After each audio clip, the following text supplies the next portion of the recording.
Bonjour à tous, bienvenue dans la saison 4 de Voyager en distanciel. Alors aujourd'hui je voulais vous proposer de partir en Malaisie et de vous parler d'une fête qui fait l'objet d'un jour férié là-bas et qui représente pour moi un aspect culturel vraiment essentiel de la Malaisie, c'est-à-dire la multiculturalité. Cette fête c'est Deepavali, Deepavali qui est une fête hindoue. Alors évidemment cela peut vous surprendre dans un pays qui a grande majorité musulmane et où l'islam est même religion d'État. Pourtant, cela illustre une caractéristique de la Malaisie, la cohabitation harmonieuse des communautés entre elles. Donc ces trois communautés principales que sont la communauté malaise, indienne et chinoise. Et c'est aussi pour moi l'occasion de vous parler d'une autre caractéristique culturelle de la Malaisie, l'influence indienne que l'on trouve absolument partout. Alors Deepavali, vous connaissez sûrement cette fête, c'est aussi appelé Diwali et c'est la fête la plus importante de l'hindouisme. Elle est célébrée partout dans le monde et donc bien sûr aussi en Malaisie. Alors elle se fête chaque année selon le calendrier hindou, entre mi-octobre et mi-novembre, et cette année, sa date est fixée au 24 octobre 2022. Alors Deepavali, ça signifie la fête des lumières, et à cette occasion, toutes sortes de guirlandes lumineuses, de lampes, de bougies sont allumées partout dans les rues pour symboliser la victoire du bien sur le mal, de la lumière sur l'obscurité.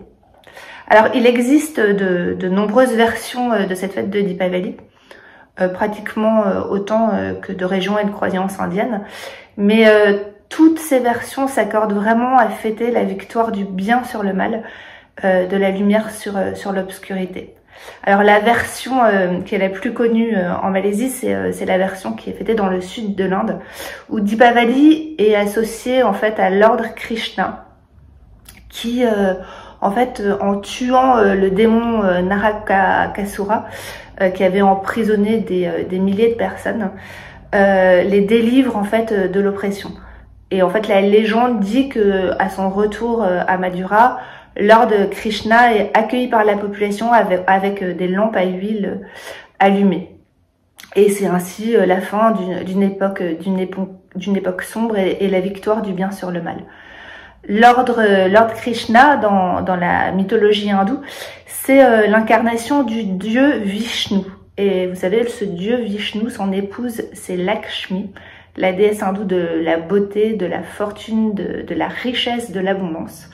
Et à Deepavali, ce qu'on fête, on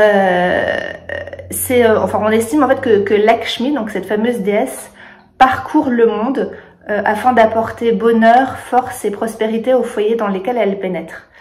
Et donc en fait, l'idée au moment de Deepavali, de ces foyers hindous, c'est de préparer la maison, préparer leur foyer pour accueillir la déesse Lakshmi. Et c'est vraiment impossible en fait de manquer en fait les foyers hindous en cette période de fête, puisque toutes ces lampes à huile allumée symbolise Deepavali. Alors chaque porte, c'est très joli parce que chaque porte d'entrée est décorée en fait de feuilles de mangue verte et surtout de magnifiques dessins aux couleurs très vives à base de farine, de riz ou d'écorce. Donc en fait le riz est teint avec différentes couleurs et ça représente soit des formes géométriques, soit des fleurs. Alors parfois, mais c'est un peu plus rare, des compositions un petit peu plus détaillées et qui sont destinées en fait à guider la divinité à l'intérieur de la maison pour qu'elle apporte richesse et prospérité. Alors c'est l'occasion de faire un grand ménage le jour de Deepavali dans la maison et puis de disposer toutes ces petites lampes pour guider les divinités. Alors le jour J, les croyants se lèvent à l'aube. Et les femmes se baignent, s'enduisent d'huile, elles revêtent leur plus jolie sari. Et puis après le petit déjeuner, il y a de grandes processions qui sont organisées en portant la statue de la déesse Lakshmi et portée en fait à travers les rues jusqu'à la nuit. Et au moment de la nuit, en fait, il y a des feux d'artifice extraordinaires de 1000 couleurs, de 1000 lumières qui sont lancés. Donc cette fête, elle est fêtée malgré finalement que la communauté indienne, ce soit, parmi par rapport à la communauté malaise et la communauté chinoise, elle est assez minoritaire. C'est simplement 10% de la population malaisienne. Et pourtant, ces racines indiennes, elles sont vraiment partout. Et même au sommet de l'État. Vous avez peut-être entendu parler de Mahathir, qui était l'ancien Premier ministre. Lui, il était à moitié d'origine indienne. Et cette présence indienne, en fait, elle date vraiment des premiers siècles après Jésus-Christ. Et elle a été favorisée par un phénomène que l'on retrouve en Malaisie, qui est la mousson. La mousson, vous savez, ce sont ces vents qui soufflent du sud-ouest pendant les mois d'été et du nord-est pendant les mois d'hiver et qui basculent tous les 6 mois et qui ont permis, en fait, dès le début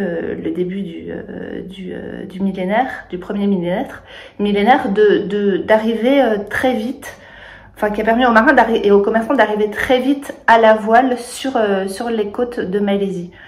Alors la contrainte, évidemment, c'était de s'installer, parce que de profiter des vents pour venir pendant 6 mois de l'année, puis d'attendre les vents suivants pour repartir le plus rapidement possible. D'où, pour attendre l'installation de comptoirs où des communautés indiennes se sont installées. Alors ces communautés, elles ont énormément influencé la culture malaisienne. On dit qu'aujourd'hui, la moitié, en fait, des mots de la langue malaise proviennent du sanskrit. Alors donc ces Indiens, ils sont arrivés très tôt, puis ils ont continué à commercer et sont installés pour beaucoup à Malacca. Et aujourd'hui encore, donc Malacca, qui est une ville malaisienne, vous avez sûrement entendu parler du royaume de Malacca, où il y a encore, en fait, une forte communauté de descendants de ces commerçants qui s'appellent les Chittis. Alors, dernière influence et arrivée indienne, c'est celle qui est liée aux plantations d'EVA, qui avaient été introduites, en fait, par les Britanniques à partir de 1877. Britanniques qui, pour trouver de la main-d'œuvre pour ces plantations, avaient fait appel à une main-d'œuvre indienne très importante. Donc aujourd'hui, moi, ce qui me semblait important, c'était vraiment de vous parler de cette fête, donc fête hindoue, qui fait l'objet d'un jour férié, comme je vous l'ai dit, au même titre que le Nouvel An chinois, au même titre que Hari Raya, par exemple, pour les musulmans. Témoignage de cette multiculturalité et puis de ce grand respect pour chaque ethnie. Voilà, écoutez, merci beaucoup. J'espère que ce voyage en Malaisie en distanciel vous a plu et très bonne journée.